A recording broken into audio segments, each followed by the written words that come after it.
Thank you so much, Michelle. This was very, very inspiring and a great opening to a discussion that is very timely indeed. The universal need for user-centered design cannot be stressed enough, I believe, because really we've seen that in all of the digital solutions or AI-driven solutions that get scaled in the world, they are all having that as a condition. Human-centered design integrating the end user's need in it, amongst others. But let me, before we start the discussion, let me repeat the email address where everybody can submit their suggestions and questions. It's healthylongevity@nas.edu. Apologies, I thought I had my video on already. So please submit your questions there, then we have a record of that. And for the discussant in this session, I would invite you to put your video on and raise your hand if you would like to intervene or make a comment or a question. Maybe I start with an introductory question. Given that this is a global roadmap, we've seen it's already not so easy to translate innovations into practice in high-income countries, as Michelle really outlined brilliantly. How is that going to happen best in low and middle income settings?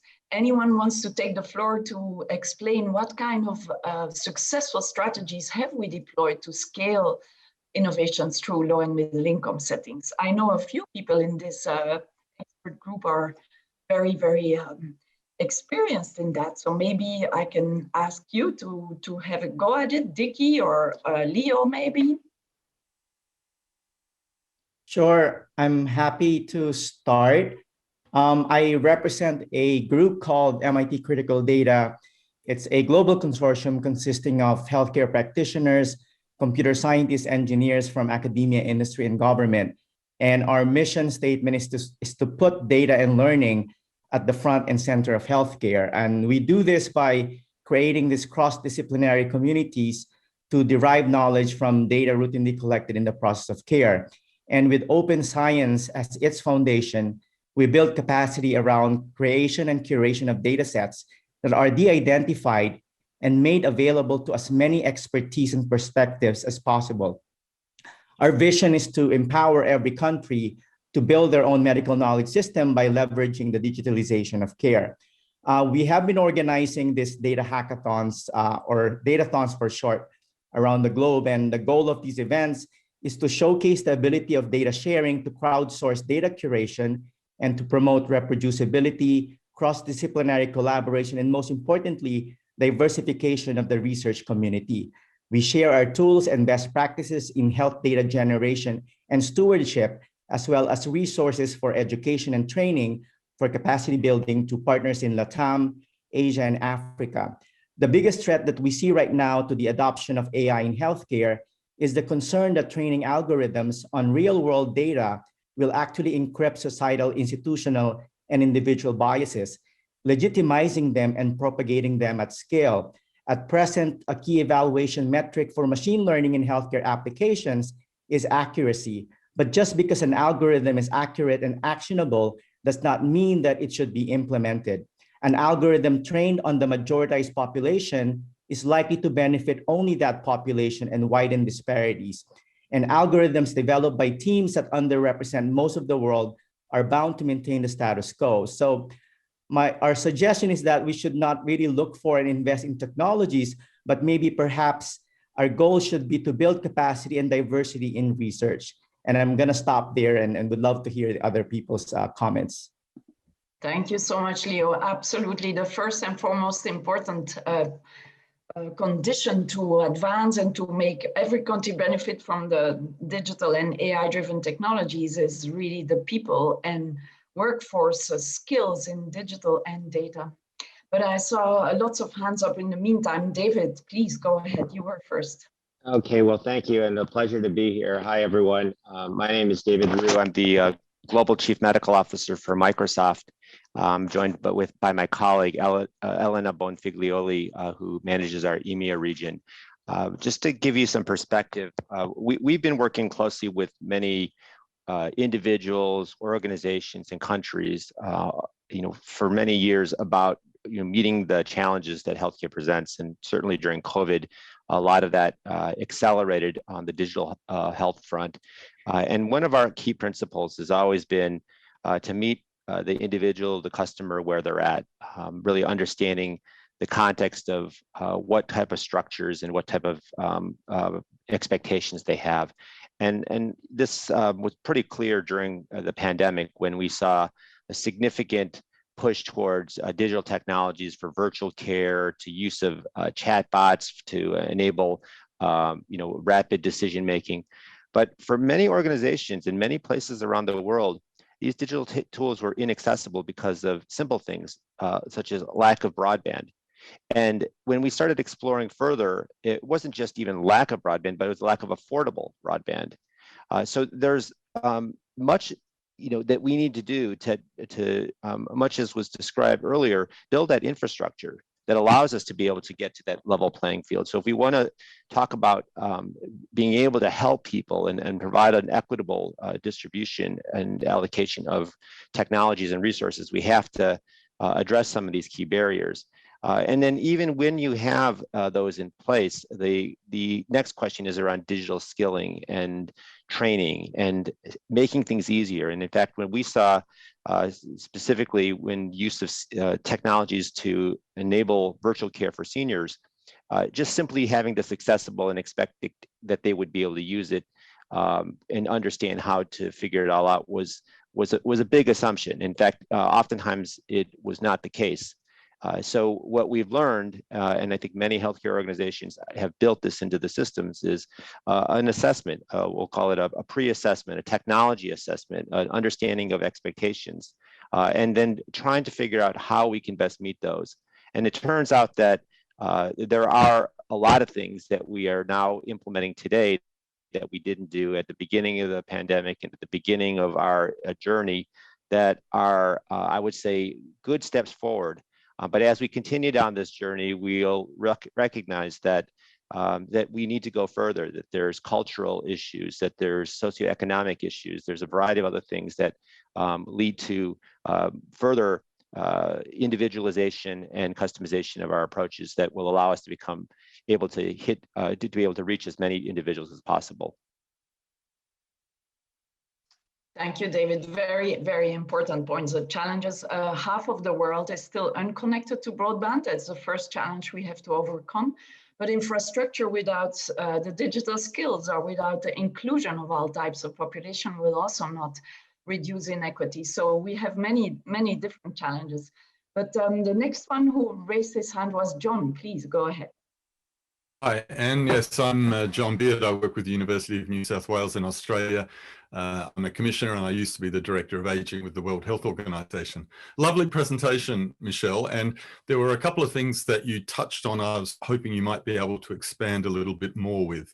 And I think they overlap to a certain extent. One of the core things that has driven my thinking about aging is a realization that there is no typical older person, that older age is a period of incredible diversity. And in fact, that diversity reflects the cumulative impact of advantage and disadvantage across people's lives. That's when those discrepancies become manifest. So you talked about user-focused design.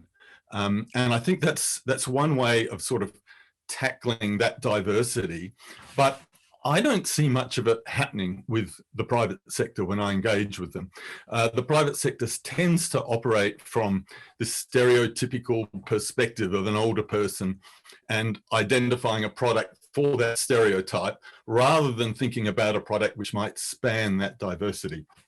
The other thing that goes along with that diversity, which is different about the products that older people need, is that those older people are generally on a trajectory, and their needs at one point in time are going to change quite markedly with time. And so, for example, the hearing aid example that you used, the person who's got a hearing aid will probably have worsening hearing and require modifications to the hearing aid with time. So it would be important for the product designers to be able to think about products which can adapt as people's needs change. So I was just wondering if you could expand on those two things a bit more, and also on how we can make the private sector perhaps a little bit more aware about these needs. John, I absolutely agree with you on both points. I said that some universities and some areas of engineering are doing this a little bit better than others, but all of us are falling short. Within biomedical engineering programs, we have long been focused on user-centered design because there's a realization that people are different. But when you look at the fact that the majority of engineers in the world who are designing consumer devices, and a lot of the devices we're talking about are more in that area, the consumer device, those traditional fields of engineering rarely have the experience and exposure to say, oh, you need to actually look at the user and understand the user and really talk to this individual, and multiple individuals, that we're not all the same. We don't have the same needs. And this is something I think that as educators, we need to really start doing, because I think that we are failing our students, we're failing industry by simply handing them a user needs list for their culminating design project and saying, here's what you need to design something to do, and not understand that there is that tremendous variation. So that's the first thing. We as educators need to get on board and start doing this in our programs. And I mentioned continuing education because we shouldn't just give up on the previous generation of engineers, but see if we can get them on board. In terms of the adaptive systems, I think this is something that is newer to our thinking, but I think it's really important to say, okay, do you have something that you can adjust as an individual starts to use this, that the interface changes as their dexterity goes down or their vision goes down, any of those things. And again, it's making the engineers, first of all, realize that this is an issue.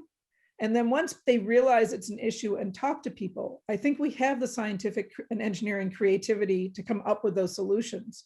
But it's that first step that we really have failed on. Thank you, Michelle. I think the next one who raised hands was Alison, please. Thank you, Anne.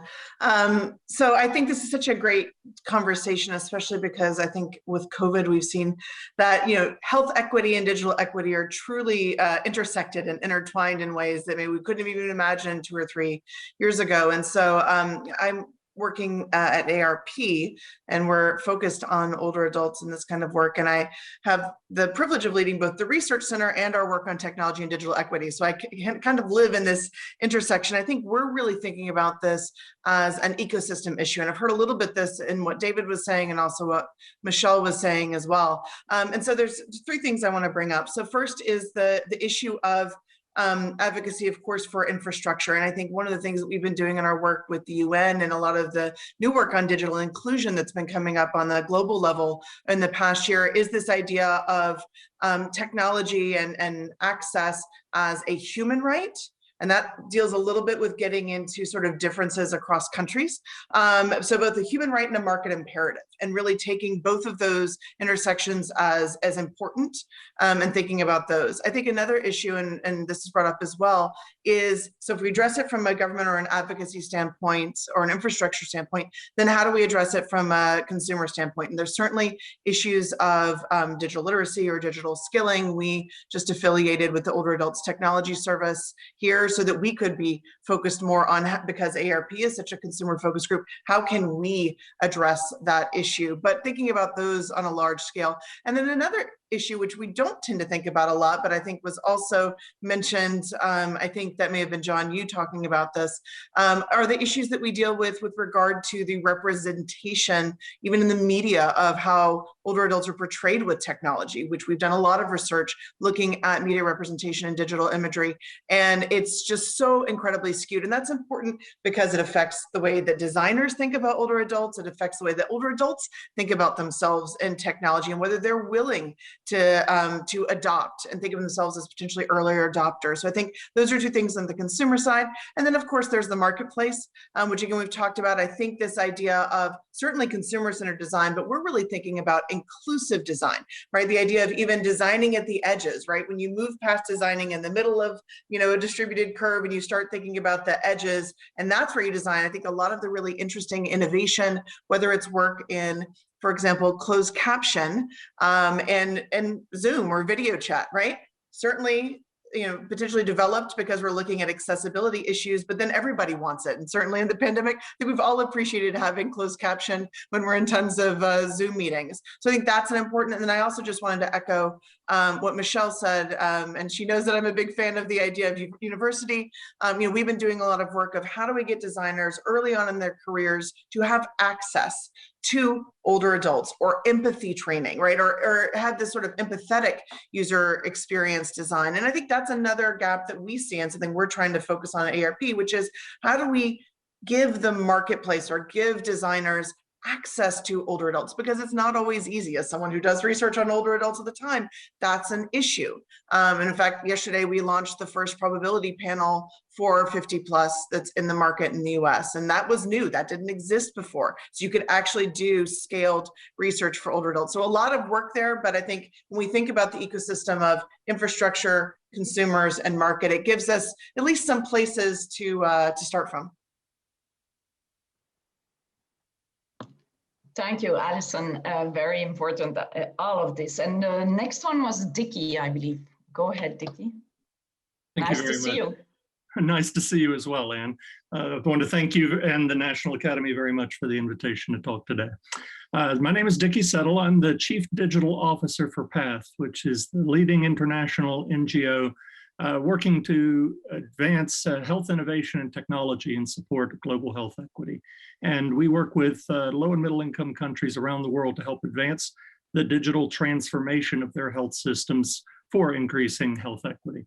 I have a few comments. Really want to thank you, Michelle, for great comments, particularly on user-centered design, and a quick thank you to Alison, who introduced the concept of the market and some of the challenges of the market for some of these innovations.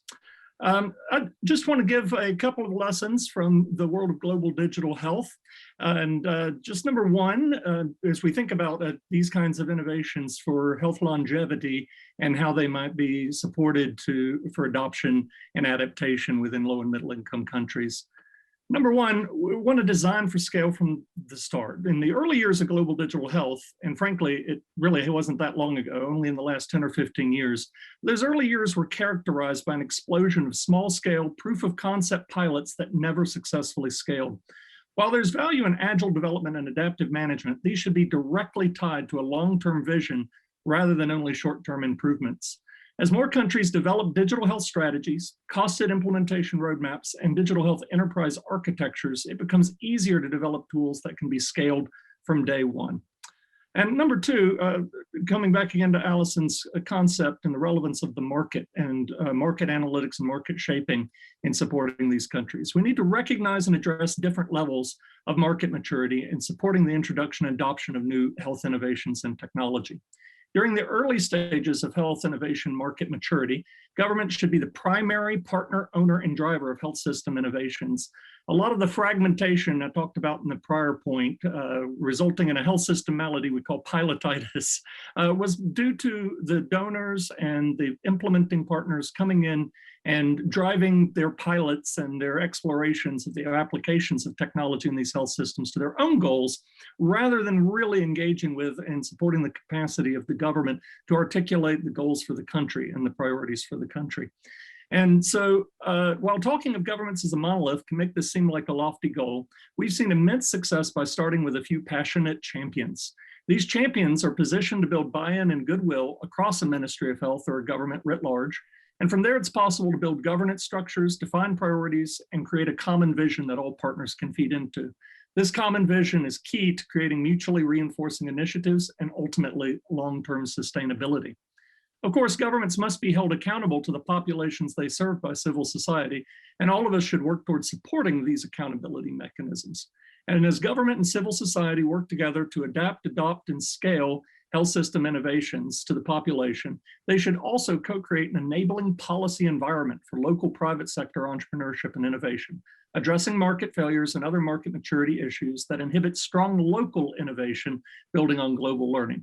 In this way, the LMICs of today can achieve leapfrog results. For example, skipping the copper landline infrastructure the US and other more developed countries work to transcend today. These countries are going straight to fiber optic, broadband, and wireless technologies, giving them a leg up in digital innovation infrastructure. As a result, LMICs represent some of the largest and fastest growing markets for cellular digital access, laying a strong foundation for person-centered digital health systems using the user-centered design processes that Michelle spoke to so well in her presentation. Thank you, Dickie. Very wise learnings from all these earlier pilot projects, as you call them rightly. But definitely, yeah, the whole market maturity is absolutely key in LMICs. But Charles, you were the next hand raised. Thank you, and thank you very much for inviting me to this important interchange. My name's Charles Alessi. I'm the Chief Clinical Officer of HIMSS, the Global Digital Not-for-Profit Membership Organization. It's really interesting because we talked a lot about and heard a lot about design and heard a lot about how digital tools are going to be used, but perhaps I think we need to reframe our thinking a little, because the COVID-19 really exposed, of course, the state of health systems in terms of preparedness. But you know, perhaps the unexpected consequence, the silver lining, if there is one, has been the fact that telehealth and other digital modalities have been accelerated, particularly in the use of non-communicable diseases. And really, that's where I think perhaps the future is in terms of devices, because when we start thinking in terms of non-communicable disease now, cardiometabolic diseases in general, certainly, what we think of is lifelong courses, lifelong treatments, and that treatment starts long before symptomatology, of course. And so this is the real opportunity, not only to design processes, devices, whatever we wish to, for people, particularly people with multimorbidities, of course, who really usually inhabit this space, but really start thinking in terms of blended approaches to care.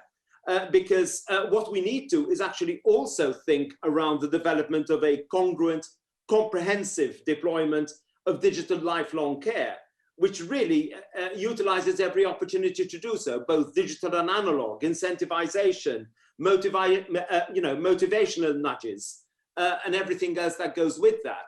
So we do have a real opportunity. My concern is that we're seeing an incredible amount of activity in this space, but less perhaps in terms of well-managed, contextualized, country-wide approaches to this. Perhaps it's too early, but you know, we're never going to get into trouble for being too ambitious. I think we should try to be too ambitious and encourage this movement, because otherwise, all these wonderful innovations are more than likely to fall by the wayside, or certainly more of them than otherwise would be. I'm really grateful if Michelle would give this a little bit of thought and perhaps a comment from her. Well, Charles, I agree with you in that I think we do need to include the government as one of the stakeholders in our assessment right from the word go. I mean, developing systems, developing technologies that then we don't have the political will to implement is going to be useless. And living in a country where political will is probably falling short more than in most, we see what the impact of that is. So I like the idea of looking at both the high tech and low tech and coming up with comprehensive solutions. I mean, we really need to tackle these as solving a problem, not applying a technology. And so if we really step back and say, what is the issue that needs to be solved? What are the myriad of ways that we could solve that? What's the optimum way for each locale? Then I think that we can move forward. But oftentimes in engineering, at least, it's, oh, we've got this cool technology. How are we going to use it? Not what is the problem and where are we going to find the technologies that will solve that. And defining the problem is always the most difficult thing to do. Exactly. Thank you so much. And the next one is Kaushik, I believe. Thank you, Anne. And maybe I'll move in that direction a little bit. So I'm Kaushik Sundararajan. I'm an anthropologist at the University of Chicago. And what I want to bring to bear on the discussion is an anthropological perspective around how we might think the question of equity. And let me first of all emphasize how much I value the fact that equity is a central concern for this workshop. But I want to pose the question, what does equity mean? And I want to suggest that there are different ways of framing the question of equity. So I want to begin not with aging and not in America, but with South Africa's response to COVID-19. And while the immediate conversation in the US shifted, often with good reason, to celebrating the heroism of healthcare workers and the development of a vaccine, the very first policy response of the South African government was the extension of universal childcare social grants to all women in the country. And so why does that matter, and what does that have to do with our conversations on aging today?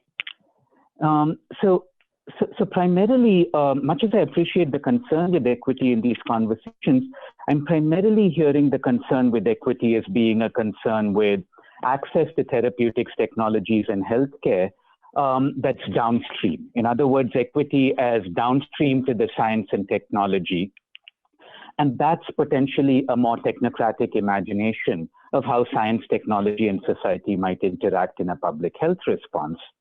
And what I would argue for is a more expansive sociological imagination of equity, partly because technocratic imaginations of equity often presume a market-driven innovation ecology, which already excludes many parts of the world. So in India, for instance, where I come from, 30% of the population is destitute, so it falls out of the market altogether.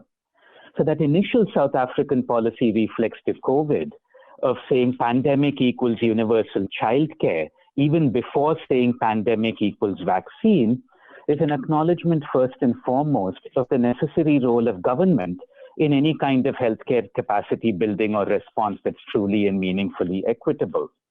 And the role of government here is not just about facilitating market flows or enabling downstream diffusion of technology, but it's about building a robust social infrastructure alongside a robust biomedical or technological infrastructure. And so this question of robust social infrastructures is the first lesson that I want to draw upon from South Africa. And I want to quickly present as provocations, maybe 4 other lessons that we can learn from the South African COVID example. And the first is that the translation of biomedical and technological developments around aging into healthy longevity cannot simply be artifact driven. They have to be driven by policy. And what policy means is something much more expansive than regulation. The second is that I would argue not just for the necessity of government, but also of democratic government, because aging populations are not just consumers, they're also citizens. And so bottom-up paradigms are also about civic engagement and accountability. The third is that equity, therefore, cannot just be imagined as a moral virtue that would be good to have, but also has to be understood as a right that aging populations are entitled to. And the South African response to COVID, for instance, is driven by the fact that South Africa has a constitutionally enshrined fundamental right to health. And finally, while personalized responses to healthcare and technology presume intervention at the level of the individual, aging is always a relational process. And I also want to bring up the question of gender here, because it's deeply gendered, as the familial and medical relationships of caregiving tend to involve highly feminized labor. So also want to think about some of the equity and policy issues, not just at the level of the individual, but at the level of gendered relations of care. I'll leave it at that. Thanks. Thank you very much, Kaushik. And before I give you the floor, Tien, who are next, I see that Elena, you've posted a comment to Charles' suggestion. Maybe you want to highlight that as well? Yes, thank you. I hope you can see me. Good day, everyone.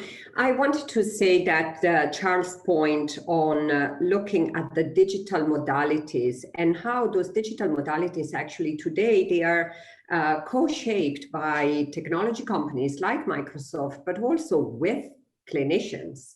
Actually, we were with Charles and Yuan as well in Finland.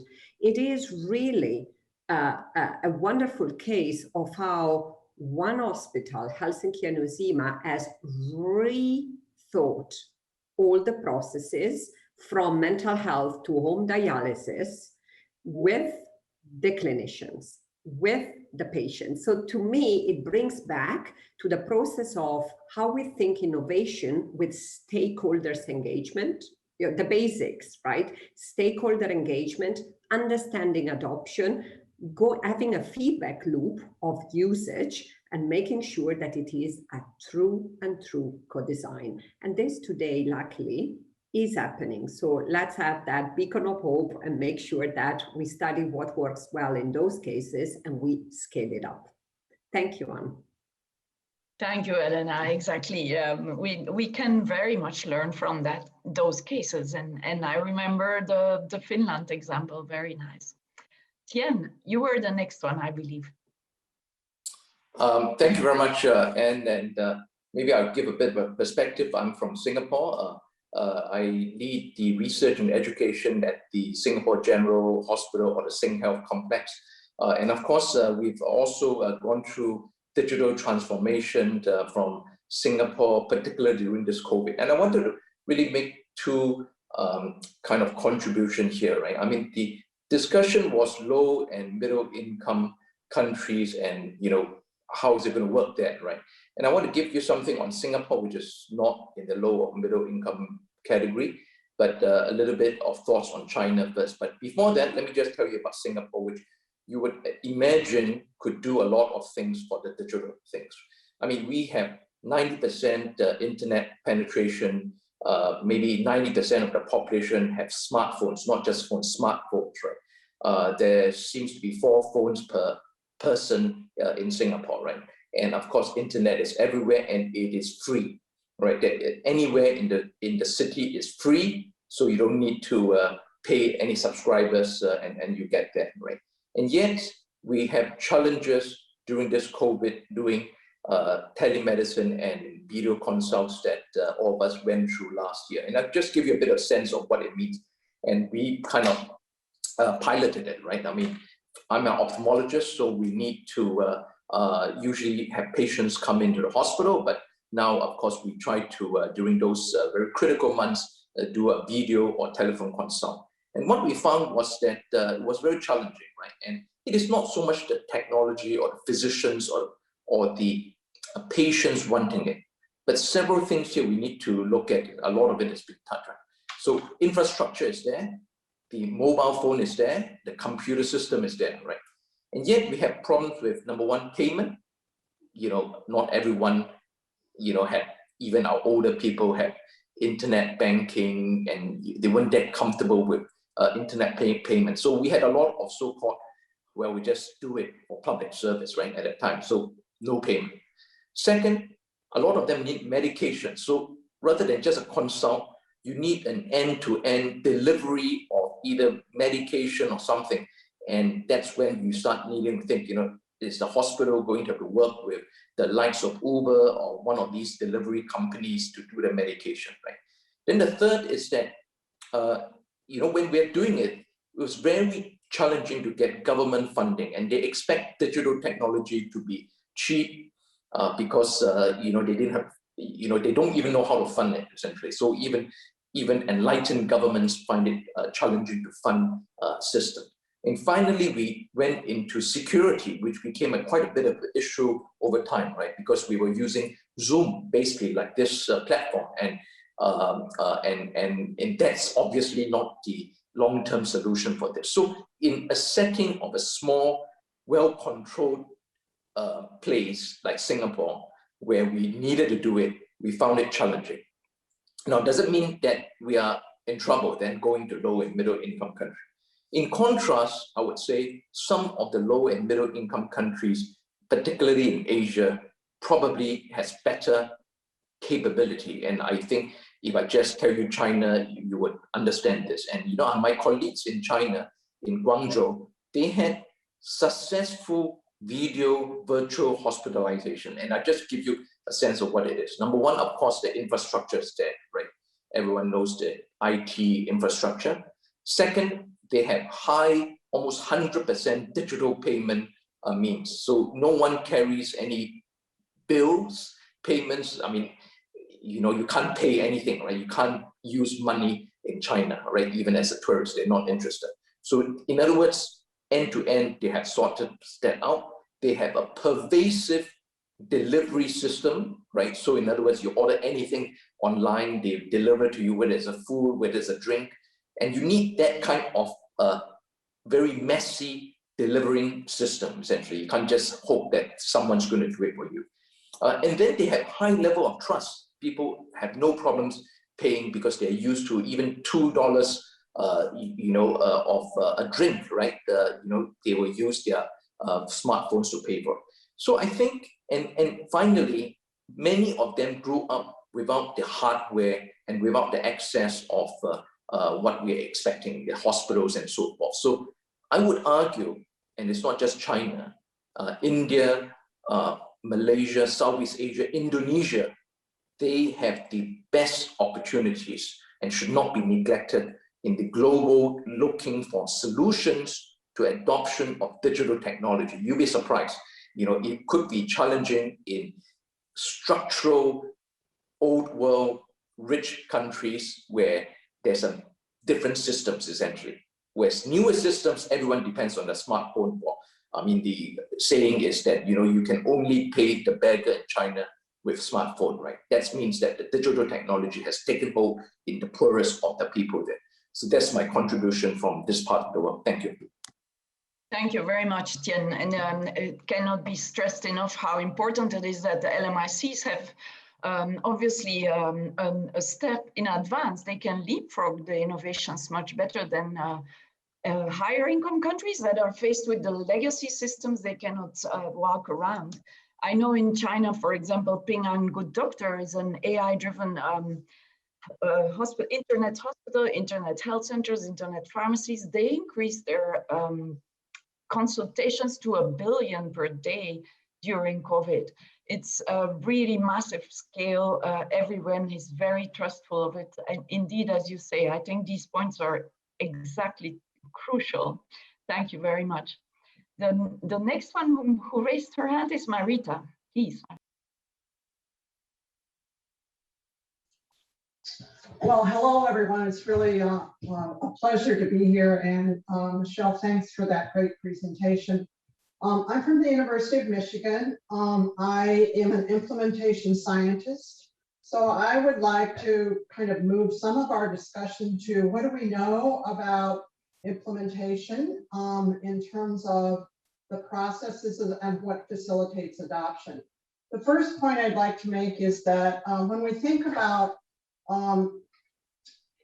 healthy longevity, we have to address a lifestyle modification as well. And so I'd like to just reflect with the group on whether or not technology can be a disruptor for less than healthy lifestyles, and what might that look like, and how do we get that implemented so that we can move people from less than healthy lifestyles to more healthy lifestyles, and what kinds of technology would actually do that. The second point I'd like to make is that there is a humanistic component to any implementation technology. So it's not just the technology itself that changes behavior. You have many components of implementation that I think you have to address with that. And I'm going to use an example from we're in the last year of the study. There's 6 cancer sites across the US who are looking at the Alliance for Patient-Centered Cancer Care Delivery, really to address health disparities and health equity in cancer care. Many of these sites actually use technology. We had for the National Program Office for this alliance at Michigan and have been helping these sites along the way.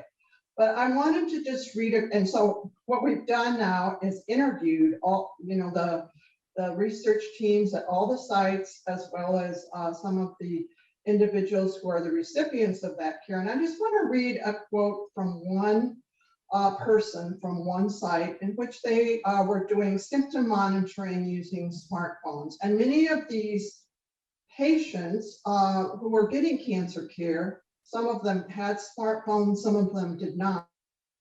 And so they negotiated with a wireless company to actually provide the smartphones and bought, then time for them. But here's what this person on the team who was talking about, the need to set up the phones with the person. She says, you can't just hand somebody a phone and expect them to know how to use it. And all phones operate a little differently and so forth. So we provide ongoing support. It's really the setup and other resources they have to use the phone and actually being able to actually then put their patient portal on that phone too, for them to be able to use it. So I just want to emphasize, I think when we talk about technology, there is this humanistic component that is not just the technology itself, but how do we get people to actually use that technology? And then I have to, in full transparency, I would say that I have done about 5 or 6 large-scale implementation studies. And with that, Everett Rogers has, prior to his death, consulted with us on many of those studies. And I just want to share with you from his, innovations framework. He really says it's the characteristics of the innovation and how that innovation, the ways it's communicated to the users in their social system, where they live and work every day, which affects the rate and extent of adoption. So when we talk about implementation of technology, we really need to address each of those. Michelle talked about some of that with the characteristics of the innovation. Is it affordable? Is it user-friendly? Is it meeting a need? And Tricia Greenhalgh talks about, few innovations actually get adopted without a champion to actually facilitate that adoption with the group. I also think, one size doesn't fit all in terms of implementation. You have to really address the social context, whether that's a practice environment, a home environment, a community environment. So for example, in a rural setting, physical activity may not be an issue in terms of safety. It may be very safe. But in a large urban area, if you want to increase physical activity, it may not be a safe environment for people to find space to do physical activity. So I think we have to think about not just the innovation itself, but the social system within which we are hoping that it gets implemented and fully adopted. And then lastly, as I was really thinking about this discussion today, I came up with a term that I'm going to just throw out to you. I think it's really a technology implementer role, if you will. And I called it the Healthy Longevity Technology Navigator. It's a role similar to patient navigators who help our patients navigate the healthcare system because it's so complex. And particularly those who have some health disparities, that navigator role is really important. So this health longevity technology navigator would actually do that assessment that someone actually talked about to see what are the problems, and doing that assessment needs to be where that person lives, where they are. So you have to go there. You have to understand that deeply, what they're dealing with every day. And then, review the possible technologies that might actually address that need. They may have several issues, and you probably cannot deal with all those issues at once. So helping that individual set up what is the top issue that they want to address today? And then maybe 6 months from now, you could add on another one. And then having a review of the technologies that might actually address that, and have them really understand what those are, to try them out, and then help implement the technology. One of the things that we have always done in many of the implementation studies is once it is implemented, having ongoing discussions and check-ins to see how is that implementation going, what are the challenges you're meeting, those kinds of things. And then thank you, Marita. I think it would be great if you could continue all the suggestions to integrate the innovations into the existing processes and all, and maybe to send it through to the NAM team. That would be wonderful, because I see still many hands up, and I would like to give everybody a chance if possible. Okay, I would just conclude with, okay. It may not be the innovator who is the best person to be the implementer. And I'll just leave that thought with you. Thank you. Oh, exactly. Very important. But the innovator has to integrate, to think about the processes that will integrate this innovation as of the design phase, right? The next hand up was from you, Michelle. Hi, and thank you for the invitation to be here. This has been a wonderful discussion and a wonderful presentation by Michelle. I'm Michelle Lichman. I'm at the University of Utah College of Nursing, and I think we need to consider how we might leverage the digital tools that already exist and how they've been augmented by people for health purposes. Adoption of social media has increased rapidly in older adults, and as the population ages, more will be connected online. Our native digital users will be using online communities. And especially if you think about increased broadband use of digital literacy. My research focuses on how individuals are using diabetes online communities to obtain peer support. Many of these communities are actually organic in that they've been developed by people with diabetes for people with diabetes. And there's an emerging evidence that these peer support communities is associated with clinical, behavioral, and psychosocial outcomes and provides real opportunities for social learning where they can learn tips or tricks from other people to how to manage diabetes into their regular life. Evidence also shows that those who are connected now want to remain connected as they age forward. And these diabetes online communities allow for someone to maintain connections as they traverse geographic locations. So if somebody moves, they can still maintain those connections. And perhaps it could even help us support people during transitions of care. These communities also cross several languages. So if you think about equity, a lot of digital tools are not in all languages. And sometimes these languages are written, but there's also signed languages. So there are communities in American Sign Language that use vlogs. Along the lines of the social context of health that Marita was talking about, having these diabetes online communities can provide this ongoing support to help the implementation of other technologies. They can help with troubleshooting, and I've seen this in my own research where people can help others troubleshoot insulin pumps or continuous glucose monitoring systems. We need additional research to see how older adults specifically benefit from diabetes online communities and what additional adaptations may be necessary to support better use.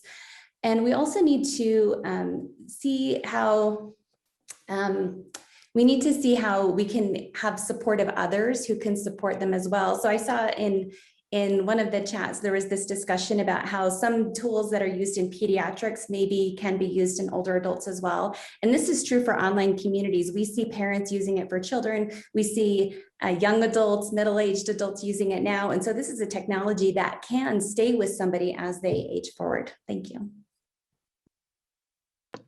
Thank you so much, Michelle. In fact, that also was a point that was raised in the first day of the workshop. When you want to introduce new technology for healthy longevity, you should introduce it when people are 40, 50. As above 60, 70, it's much harder to introduce new technology still. So definitely a very nice example you brought there. Thank you. Omer? Yes, thank you. Again, thank you everybody for inviting me to be here. And Michelle, that was a wonderful talk. Thank you for really bringing the importance of user engagement and community engagement into the process. And so I'm a professor at Georgia Tech in electrical engineering and biomedical engineering, and my lab works on wearable technology for health and performance. And of course, some of our projects are certainly focused on aging and especially on heart failure and some of these sort of aspects that really affect the older population. So I just want to touch on a couple of things. I think one thing that Michelle mentioned that's very important and kind of enlightening is that we know in the biomedical community, and really in many of the communities that are, of course, here today and present, that the importance of user engagement and understanding user needs is very critical from the start. And yet many of the devices that are out there for wearable tech and for trying to measure things that may be helpful for someone who's aging to have better health and better ability to just deal with, you know, normal daily living activities are designed by consumer device companies. And of course, then the engineers there maybe have different sorts of goals in mind and may not have taken such user needs into account from the beginning. So I think it is important to think about whether, and in some ways that's made it difficult for medical device companies to really build wearable devices for health, because there's such a big chunk of that wearable tech market that's taken up by these consumer devices that are in some ways more like gadgets, right? They're kind of interesting ways to do, you know, check your text messages from your wrist, but not really ways that deeply tell you about if somebody with arthritis has, you know, inflammation, or if somebody with heart failure, for example, is having congestion.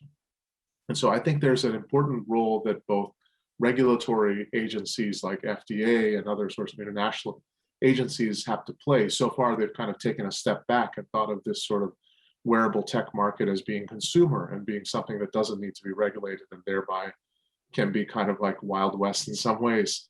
And there's sort of a role to think about for there, you know, should this really be considered? There's also then in the academic literature articles talking about digital biomarkers and how these sorts of wearable technologies together with smartphones and social media and other interactions can form these really important biomarkers that are analogous to a blood biomarker, you know, something that maybe you could measure with lab tests in the past. Now, maybe there's something that's really important from a health management and performance standpoint that that, you know, can be gathered from these sorts of devices. And so if that's the case, though, the system should be designed from the start with this sort of need in mind. And so how to make it so that medical device companies and also startups that are working in this space can really compete with these consumer tech giants in this area or work together, I think could be an important challenge. It's something that could help offer some benefits for the telehealth side of things as well that was being mentioned. Last thing I'll say, I know I'm really close to the time deadline, is the physical exam is something that is used so often in medicine. And of course, it's qualitative, and in low and middle income countries, say in rural health sorts of settings or settings where there's no access to this physical exam, there's a very different sort of, you know, community worker or other sorts of approaches that are at play. Thinking about completely reimagining the physical exam based on digital health technology would be a very exciting, I think, area that could be very important for enabling telehealth to be a lot more powerful than just, you know, patient affect discussions, understanding symptoms, but actually maybe having remote technologies to be able to assess the things that we normally can only do with physical exam in clinic. Thanks a lot, Omer. And also this point was raised by one of the discussants in the second session. In fact, that with 5G and the Internet of Things, all of these informations and biomarkers or other markers will be available to us, will be coming through all these devices. And having that will allow us to really reimagine the way we deliver health and care. Both the physical exams, as you mentioned, I fully agree, but also what comes after. And we will be able to prevent issues instead of waiting until they occur and then measure what we can do about it. Thank you so much for bringing that up again. David, please go ahead. Yeah, thank you. I'd like to follow up on some important points that Wang had mentioned, and it relates to the fact that this is a global discussion. And when we think about different countries and their perspectives of what's important, how can they lean in, you know, this whole discussion around government policy, it's very different based on the country. If you think of countries such as Japan, and you look at South Korea, Singapore, China, Italy, they have a very high percentage of individuals who are older. And when you look at then the ability to support those individuals, do they have the sufficient caregivers? Do they have the family support? What we realize is that we're uncovering really the biggest societal issues that pretty much the globe is going to face, but certain countries are going to reach them faster than others. And they're specifically around issues of fact that people with little support cannot take care of themselves. And so health is largely dependent on our ability as a community to help each other, whether it's a family or a caregiver, and it is an individual. And when the entire population starts aging, it overwhelms the system, and they're not able to address critical issues. And for that reason, we've seen some really sad stories of individuals just out of pure loneliness, committing crimes so they can go into a prison, so they can be with other people, doing certain things that you would view as inconceivable, but because loneliness ends up becoming the critical driver for a lot of this, their entire health deteriorates because they don't have that infrastructure. So I think it's worthwhile to start thinking, from the global perspective, where are the countries that have these issues? They actually are probably signals of what we're going to see soon. What are those issues that they're facing? How are they dealing with it? How can we learn from that? And then here, if we were to apply this, let's say in the United States, we have similar types of issues going on in the fact that we have a shortage of caregivers. And so as we think about the issues around caregiver shortage, can we apply digital technologies to help enhance and scale that type of population so that we can address the needs of the seniors and those most vulnerable? So I think when we think more broadly, we realize it's not just about, can we get a senior to use a smartwatch or a smartphone or virtual care? That would be wonderful, but the structure that supports them and enables them to be able to live healthier, safer lives is just as critical, if not more so. Truly important, as we know, social isolation has only gotten much, much worse during the pandemic, and loneliness is equivalent with 11 cigarettes a day, I heard yesterday also from Joe Coughlin. Indeed, we need to look at countries that have these big issues and see how we can learn from that, so that we can apply technology to help for calm down. Alison, I think you were next, and then Tien. Thank you, Anne. Yeah, I just wanted to hit on a point, actually a couple points that David just made, but when somebody mentioned earlier the idea of sort of making sure that adoption happens even earlier as much as we can. One of the things that we've been doing a lot of work on is the idea of life transitions as really critical moments for people in getting them engaged in resources. We know that that also works for brands, but technology is another really critical thing. So in moments of personal crisis or life transition, people are more open to solutions.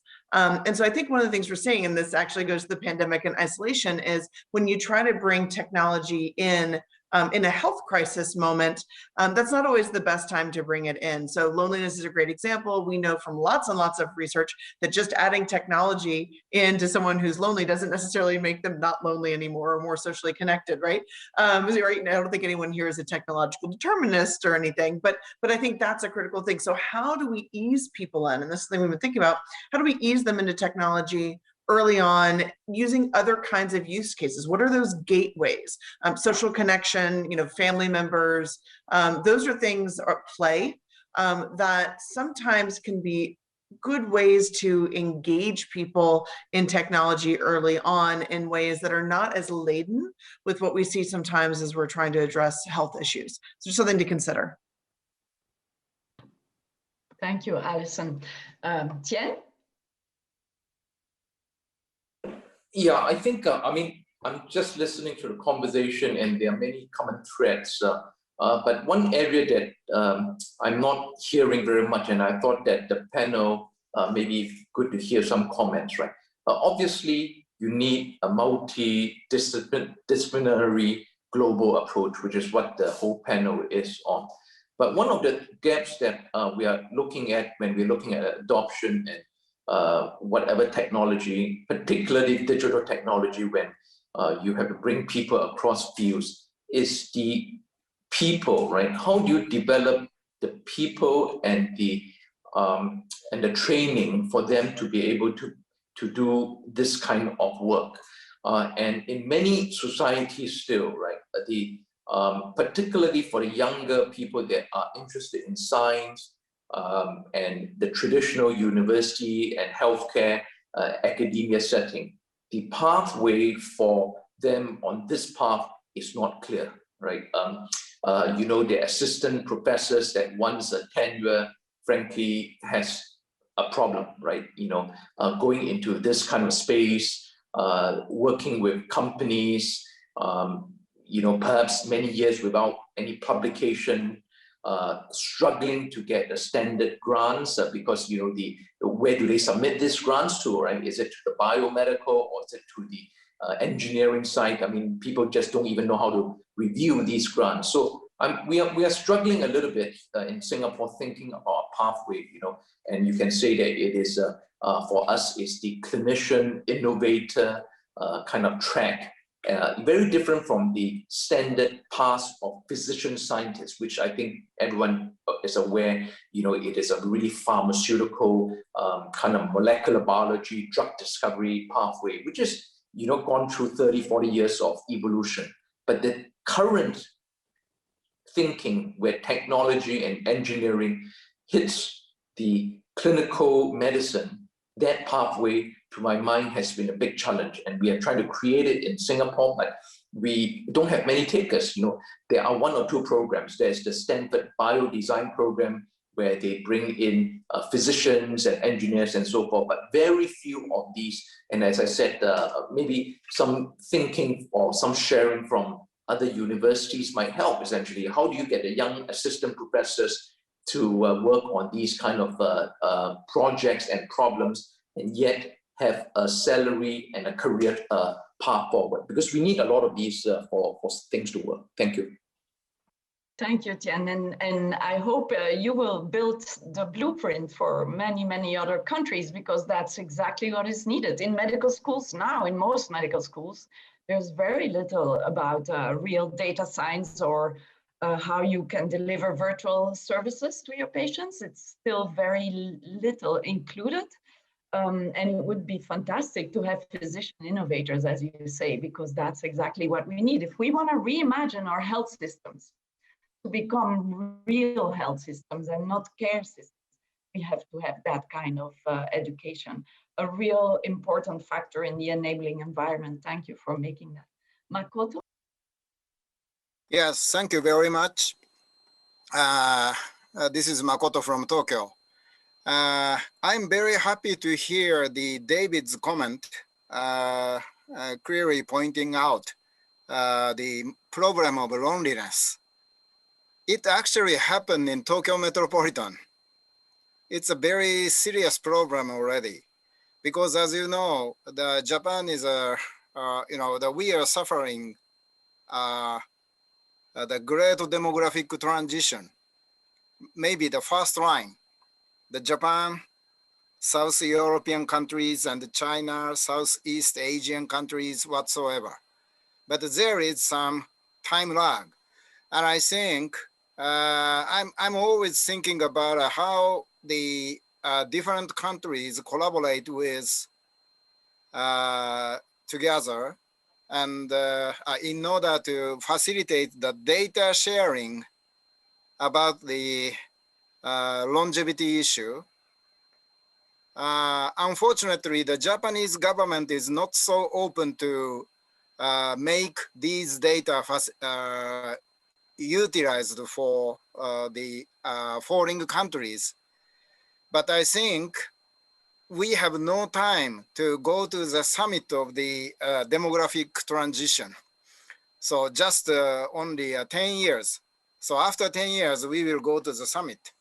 So I think that before this, we need to share the experience, what is happening in Tokyo Metropolitan or other cities with foreign countries, researchers. And I think that data, is there any good data sharing practice in the United States, for example, particularly in the biomedical research, sharing the data among the different university hospitals whatsoever? It's just my question. And we need to facilitate this. Thank you. Thank you, Makoto. Well noted. I know there's lots of data collaboratives going on in the world, but I don't know if there's one about loneliness or aging populations. Elena, maybe you know, but there's lots and lots of examples of data sharing for many chronic diseases, in fact. Definitely. On mental health, yes, but particularly on loneliness, I think not. However, it seems very pertinent what has just been raised. And also I was very touched by David's comment from a human perspective, really, really so central. And it is at the very heart of a lot of other conditions that can develop from loneliness, as we have seen. So maybe there is really an opportunity to bring those technology solutions that enable data collaboratives and really, have a look at how we can stimulate new research that takes the learning from those societies that are experimenting these pain points most acutely, but also empower other societies that will have to get prepared. And that's really the name of the game when you do data sharing and data collaboration in advance. Thank you, Anne. It's a very wonderful suggestion. Thanks, Elena. And Leo, and then Frida, I see you also have your hand up. Nice to see you, Frida. Yeah, no, I just wanted to expand a little bit on the data sharing issue. Like there are tons of data, but they're all siloed, they're not integrated. And the way to understand a lot of these questions that are very complicated is to start connecting and integrating the data. And that also entails very heavy efforts to curate them, because there are tons of data, but a lot of the data are crude oil. It's very difficult to work with them. Like 90% of our time with our modeling is really spent on the curating part. And that's really one value of data sharing, is that you could crowdsource the data curation. And the data curation would also entail working together between the different disciplines. The other issue that I wanted to address is how do we train the next generation of entrepreneurs and innovators? And I really think that we need more courses that would have design thinking at its core. At its core, we need more courses that would interface the nursing students with the medical students, with the computer scientists and the engineers, because that is the real world. And yet this type of courses only exist in a few top-notch universities. There's no such thing as hackathons and datathons happening in community colleges or the rest of the world. So somehow we need to innovate by bringing this to the mainstream and be more creative in terms of teaching the skills to the next generation of students, and perhaps even introduce this at a much earlier phase. Like, why can't we teach design thinking during middle school and high school? Because this is the way of the world now. This is the way of the new world. So I think we need to have to better prepare the children and the future leaders in this field.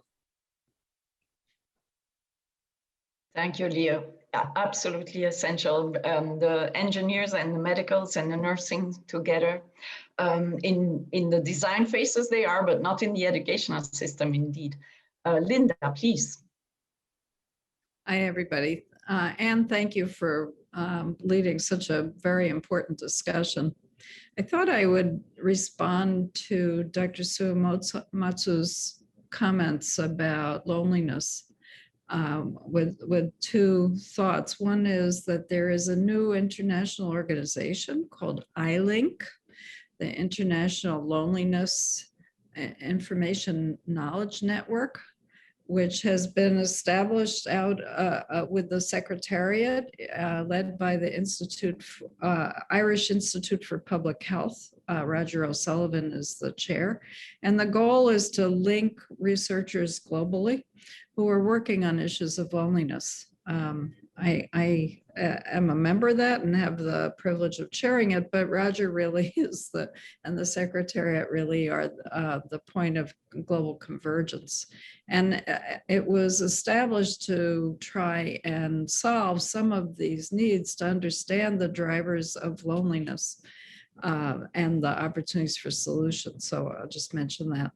I also think that the issues we're talking about today are some of the foundational issues that could solve loneliness. Certainly, broadband access is a potential connector of people, as is transport. But many of the drivers of loneliness really are structural and quite critical. I also, as was just mentioned in the chat, the National Academy of Medicine had a very far-reaching and important report this past year on social isolation and loneliness with a medical focus. But I think we need both a public health and a medical focus to really develop solutions. Thank you. Thank you, Linda. Dickie? Thanks, Anne. So it's as we bring up these themes of sharing data, I think Leo spoke very well to them, and how we can bring together these many disciplines and the data that's involved. It really behooves us to look at the challenges around articulating a trust architecture and building greater trust between the disciplines, between different countries, and increasingly small geopolitical sphere, between patients and providers. Certainly, those of us in the US have seen a large rift forming around the trust in science and adoption of vaccines and commensurate impact from COVID-19. And as digital technologies and data play a growing role in health systems, it's so essential to build this trust. The fear and distrust often result when individuals do not know or understand why their data are being collected, how it's being used, and how it'll benefit them. Transparency, back to our earlier themes of good governance and engagement, are all critical to make communities and individual stakeholders in the digitalization of health systems or the uptake of any of the innovations that are going to change the spectrum of healthy longevity. Circling back to Michelle's discussion of user-centered design, as we look towards the future together, when we think about the users of the future, those users are the youth of today. And certainly though, as the paradigms change in terms of healthy longevity and changing demographics of populations, they may also be increasingly the older people of today. And so really engaging those youth in that user-centered design of this future coming together has been a growing call among different collaborators. The Lancet and Financial Times have formed a Commission Governing Health Futures 2030. A report is due to come out around the World Health Summit in October in Berlin. And so really looking forward to the outputs there. The new Transform Health Coalition, focusing on digital transformation for health equity, is also championing youth and promoting youth engagement. So really want to encourage, as the different governments, civil society, and other communities of innovation, to really expand engagement of youth and the so-called digital natives as we begin to envision this future together. Thank you. Thanks a lot for pointing out all the different other commissions and initiatives working on this, and enabling the youth to participate will also enable the intergenerational exchanges, hopefully. Yeah. So I see no more hands lifted, but Diana, would you mind giving us an idea of how WHO is looking at the enabling environments for digital solutions for healthy longevity? How you focus on is the focus on digital skills for elderly, or is the focus on other topics? Okay, thanks, Sandra. Anyway, I'm really delighted to hear all this fruitful conversation and insight. That was great. Now, well, as you probably many of you know, that certainly WHO has been working in the area of the digital health for many years. And one of the focus is trying, as Vicky also mentioned at the beginning, is helping countries to develop their own digital health strategy, which really focuses on how digital technologies are just enablers. So it has to really address your major health issues. So in this regard, let's say the health of the elderly during your community. So then, because what's going to happen, and as we mentioned, a lot of problems in low and middle income countries is resources. So they really need to invest in resources they needed to kind of set up the enabling environment, as you said it correctly, in order to adapt and implement any digital related solutions. So yes, WHO certainly, and now with the global digital health strategy is supporting countries to move in that direction. So capacity building was mentioned in many of these conversations. So that's what we're trying to work with the partners to build this capacity in countries, certainly innovation, capacity innovation, and digital health in low and middle income countries. Interesting enough, we have seen many innovation coming up of LMIC, certainly in Africa around COVID. So that was really encouraging. So I realized many of the conversation comes from what's happening in the Western countries, what's happening in the research and innovation in North America or maybe in Europe. But we have also seen that some of the many good innovation, which is really related to the country's settings, is coming from those countries. We were encouraged to see, for instance, at the time of COVID, one innovation in Somalia, which was solar-based oxygen tanks. And really, so they really had this need. They realized, well, electricity is not available anywhere. So they kind of designed their own solar-based innovation. So there are some innovation that can learn from them. But regarding the healthy aging and all of these, WHO is trying to move in actually to also see what are the related digital assistive care, assistive technologies we can help promote healthy aging. So a lot of work and research is going on. I think Michelle, in the beginning of her conversation and a very great presentation, mentioned many of these issues we're trying to see how we can address. Then we kind of trying to address this digital assistive technologies, which could be relevant in low and middle income countries.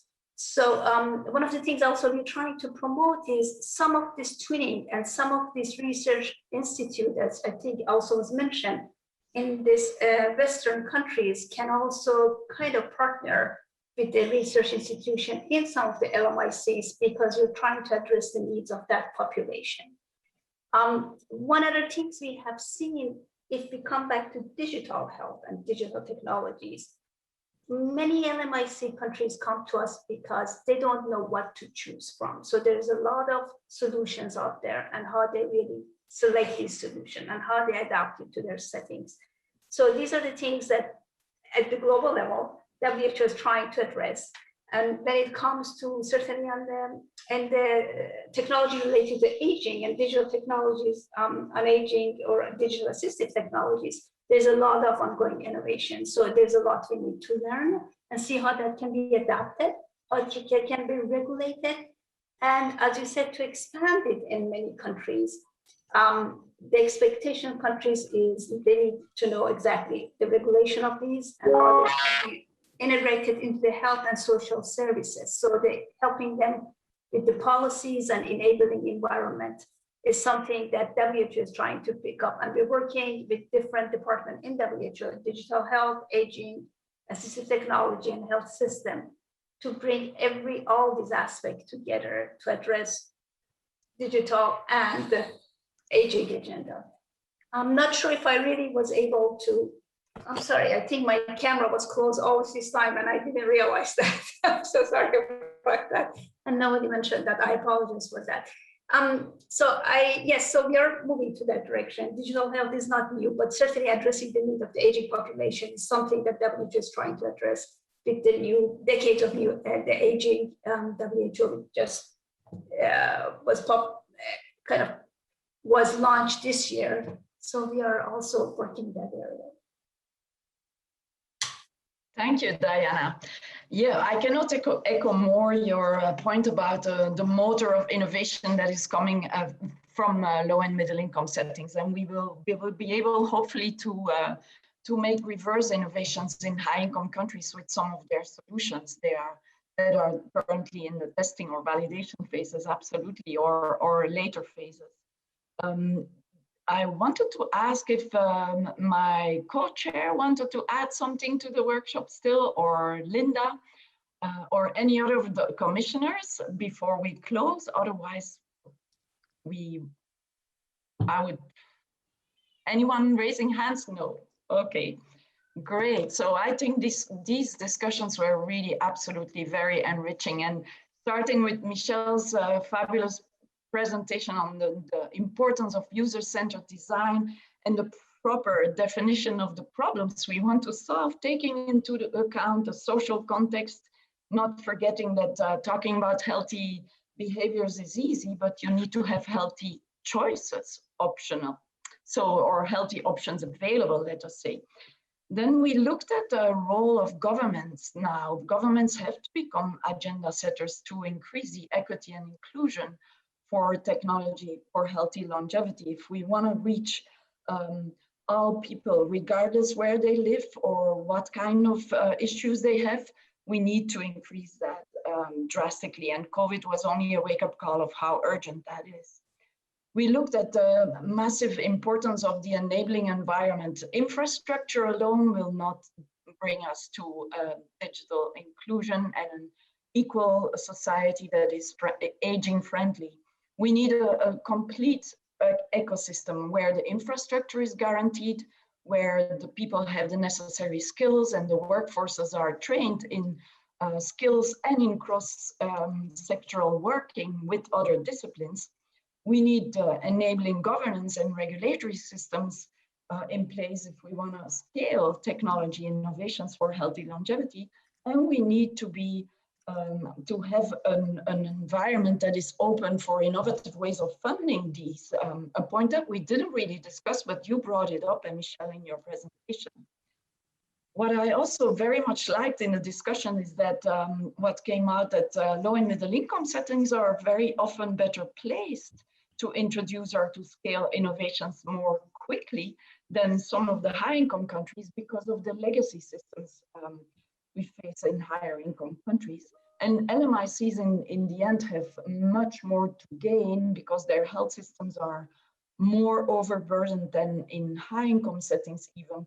So have most to gain from these innovations, but they have also most to lose. So we have to make sure that we don't leave any country behind and support countries like you were saying, Diana, in enabling them to make national digital strategies that take into account the needs of all types of their populations. And to end with your point, Charles, I think COVID really, and the post-COVID world we continue in, it has catapulted us in an other era, in an era where virtual health and care has become the new normal, hopefully. Not in all countries yet, only countries that were quick enough in adapting their regulations were able to roll it out largely, but we will get there. We need to take this momentum and to bring it forward, to do what Eric in the opening of this workshop was saying on Tuesday, to reimagine our health systems from being these reactive care systems to becoming proactive, predictive, and ultimately preventive health systems that keep populations healthy, regardless their age, regardless their area of living. So with that, I would love to close this session of the third session of the workshop. We have a break now, and again, please, all participants who have extra suggestions and questions, send it to the email address healthylongevity@nas.edu. And then we come back here, I believe at what time is it for you? I'm sorry, for me it would be 5 o'clock or a little after that. Samantha, if you can please tell us when we should be coming back. I'm sorry, I forgot the times. Let's take a quick 10-minute break and we'll meet back at the top of the hour. But Victor, okay, would you like to say a couple closing remarks? Anne has done such a great job summarizing. I really don't have anything to add except to thank everyone for really a great discussion. One thing I would say is very clear to me that to succeed, it has to include everyone. That is, the people who will be using them, the users. I learned a lot about social sciences, how to design, certainly the government and the private sector. But I think it's been a great discussion, so thank you very much. Thank you, everyone, and you're welcome to join us in session 4, of course.